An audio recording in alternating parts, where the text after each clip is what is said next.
As-tu déjà pensé à tout pour ton prochain voyage? Imagine la scène. Tu arrives à l'aéroport Charles de Gaulle, café à la main, carte d'embarquement prête sur ton téléphone, écouteurs en place et l'esprit déjà en mode vacances. Depuis la file de contrôle de sécurité, tu regardes l'écran en rêvant au siège côté hublot, jusqu'à ce que quelqu'un t'arrête net avec une phrase sèche et sans appel. Désolé, ce document n'est pas valide. Ton sourire se fige. Le cœur chute de 2 étages. Rater son vol pour un détail administratif ressemble à un cauchemar exagéré. Mais en 2026, ça arrive encore, et plus souvent que tu ne le crois, si tu n'es pas à jour avec les règles.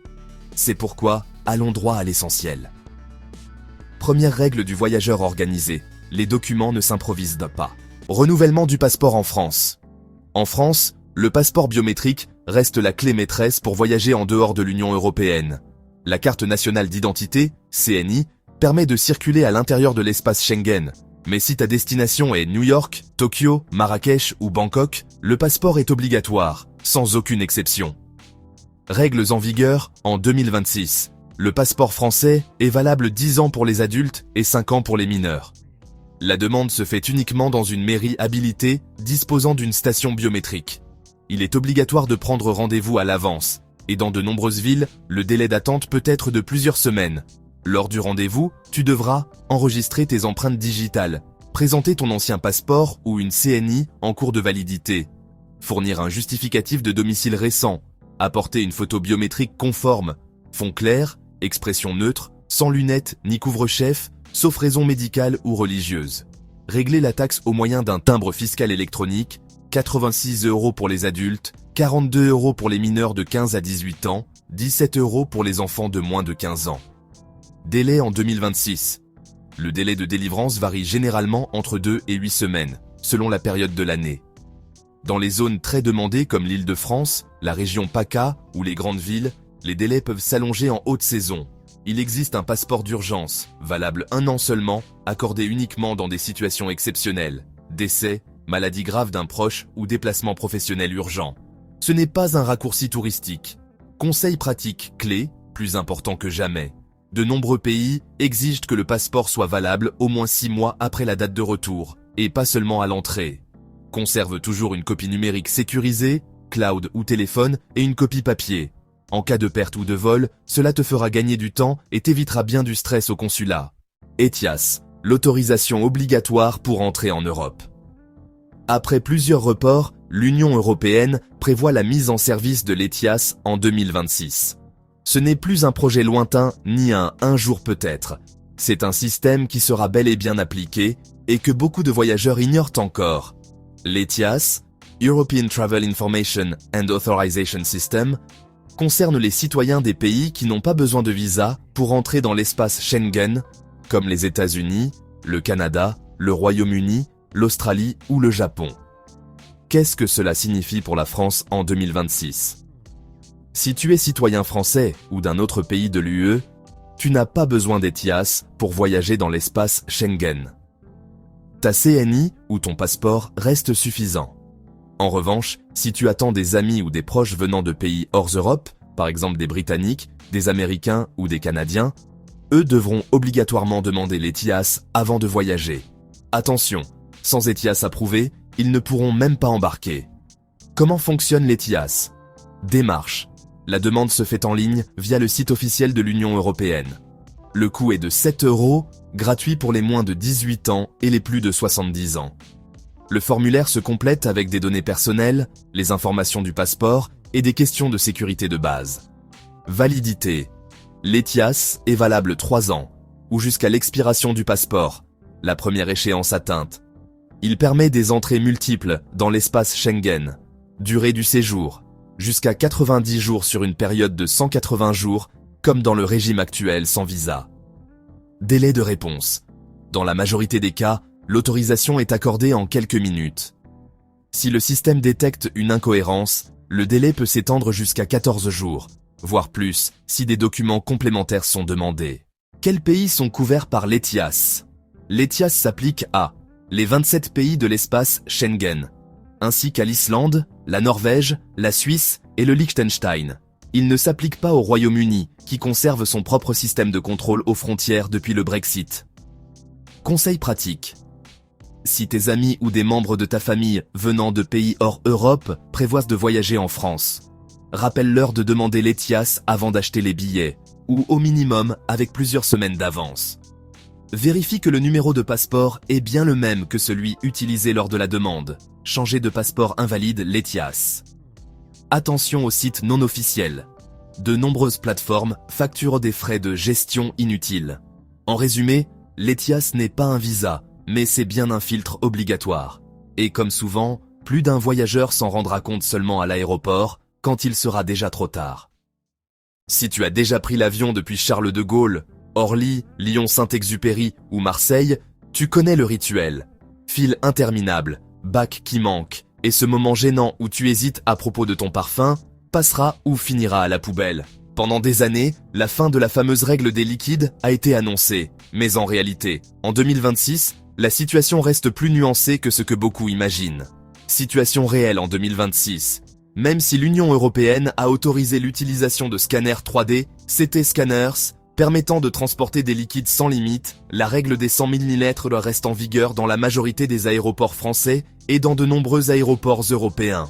Concrètement, il est donc toujours conseillé de voyager comme si la règle classique s'appliquait encore. Règle des liquides, toujours en vigueur dans de nombreux cas. Ce qui s'applique encore en 2026 dans la majorité des terminaux, chaque contenant doit avoir une capacité maximale de 100 ml. Tous les liquides doivent être placés dans un sachet transparent et refermable d'1 litre. Le sachet doit être présenté séparément lors du contrôle de sécurité. Ce qui est considéré comme un liquide. Parfum, crème, gel, pâte, déodorant liquide. Boisson, maquillage liquide, gel hydroalcoolique. Oui, même ce produit, à moitié solide, que tu jures conforme, passe souvent pour un liquide. Exceptions autorisées. Restent autorisés les médicaments liquides, à condition d'être justifiés, ordonnance médicale ou certificat. Les aliments pour bébé, lait, petits pots, eau, en quantité raisonnable pour la durée du voyage. Dans ces cas-là, les produits peuvent faire l'objet d'un contrôle supplémentaire, mais ne sont pas soumis à la limite des 100 ml. Scanner 3D. Qu'est-ce qui a réellement changé? Avancée technologique en 2026. Des aéroports comme Amsterdam Schiphol, Helsinki, Milan Linate et Londres Heathrow fonctionnent déjà largement avec des scanners 3D. Ces équipements permettent de laisser les liquides et les appareils électroniques dans les bagages.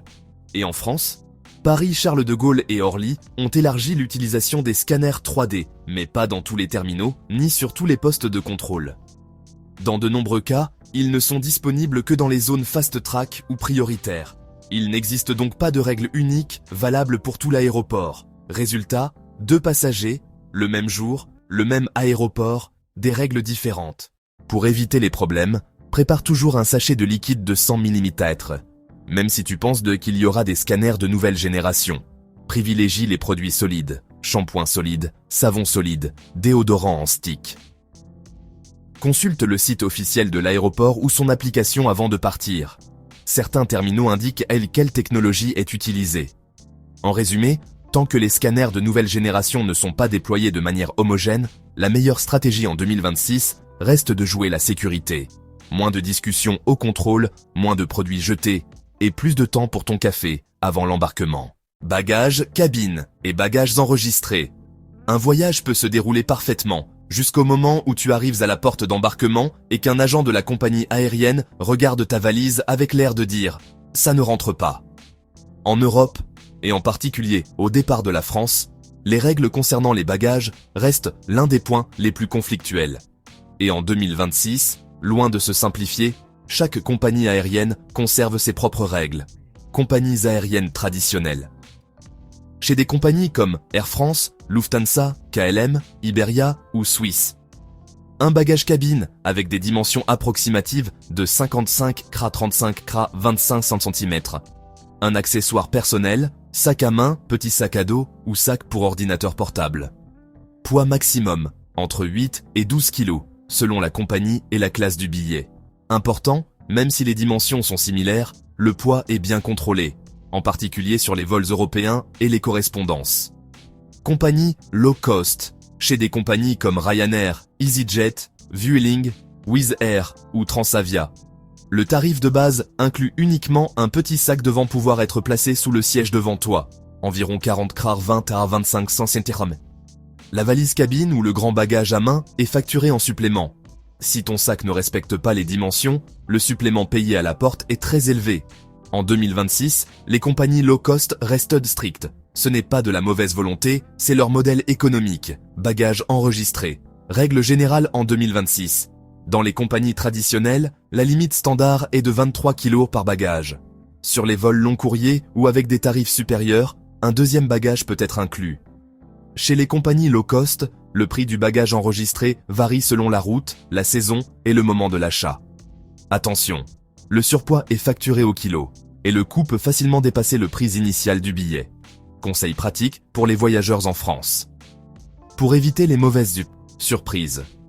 Mesure ta valise complète, roues et poignées comprises. Beaucoup échouent à cause de ce détail. Utilise une balance portable. Elle est peu coûteuse et t'évite des suppléments douloureux. Garde dans ton téléphone les dimensions officielles de ta compagnie aérienne. Toutes n'acceptent pas les mêmes tolérances. Privilégie un sac souple plutôt qu'une valise rigide. Il s'adapte mieux aux gabarits métalliques. Si tu voyages avec une low cost, paye le bagage à l'avance. À l'aéroport, c'est toujours plus cher. Voyager en avion avec des enfants et sièges familiaux. Voyager avec des enfants peut être une expérience merveilleuse ou un petit chaos aérien, surtout sur les vols complets.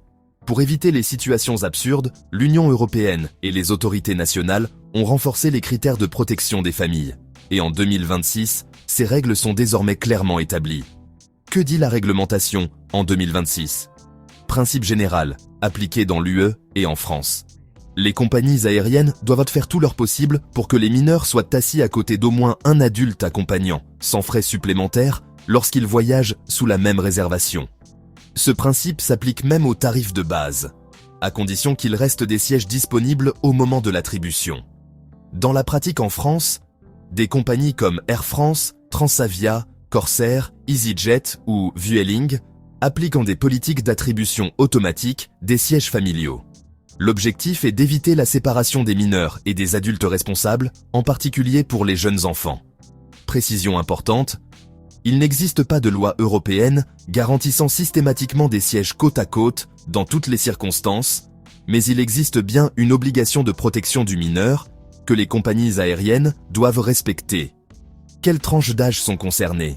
En 2026, les politiques les plus courantes sont enfants de moins de 12 ans, priorité claire pour être assis à côté d'un adulte.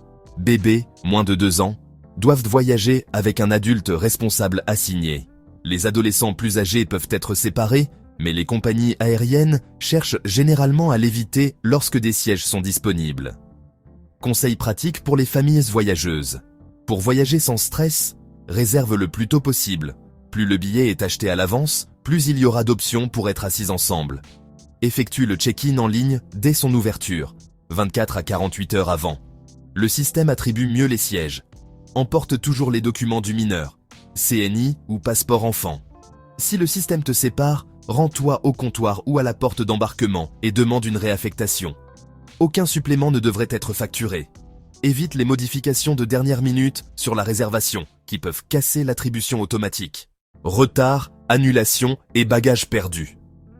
Rien ne gâche plus vite un voyage que de regarder le panneau de l'aéroport et de lire « retardé »,« annulé », ou d'arriver au tapis à bagages et de voir toutes les valises défiler, sauf la tienne. La bonne nouvelle, c'est qu'en France et dans toute l'Union européenne, les passagers restent fortement protégés en 2026 par des règles claires et bien établies. Tes droits en 2026. Base juridique en vigueur. Règlement CE DRU 261/2004. Retard, annulation et refus d'embarquement.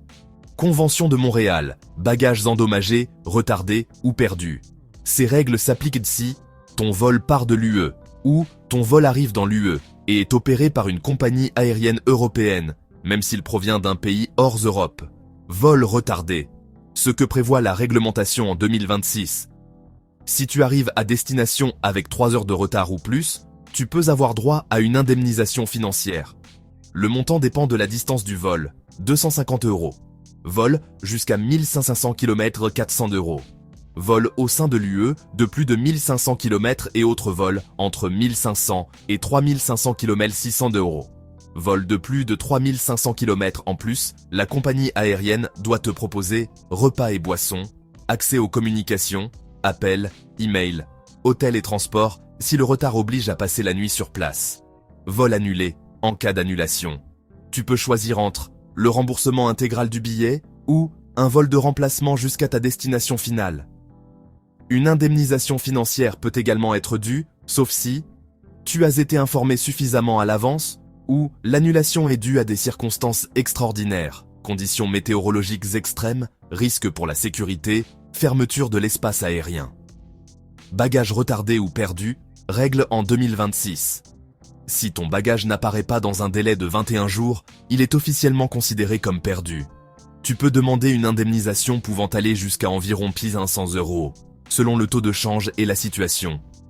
Si la valise arrive avec du retard, la compagnie aérienne doit te rembourser les dépenses raisonnables, vêtements de base, articles d'hygiène, produits essentiels. Important, les achats doivent rester raisonnables.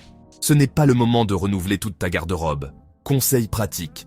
Pour faciliter toute réclamation, prends une photo de ta valise avant de l'enregistrer. Couleur, modèle, étiquette. Fais le rapport de bagages, PIR, immédiatement à l'aéroport avant de quitter la zone d'arrivée.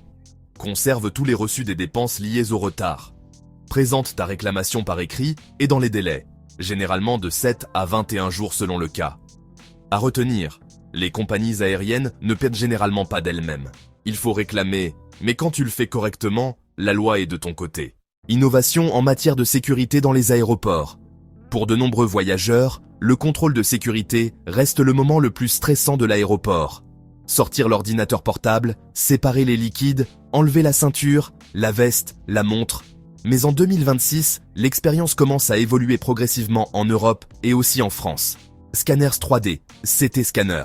Ce qu'ils permettent, ils analysent les bagages à l'aide d'images en 3D.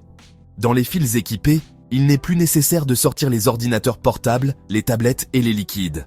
Situation réelle en France en 2026. Paris-Charles de Gaulle et Orly poursuivent le déploiement de ces scanners.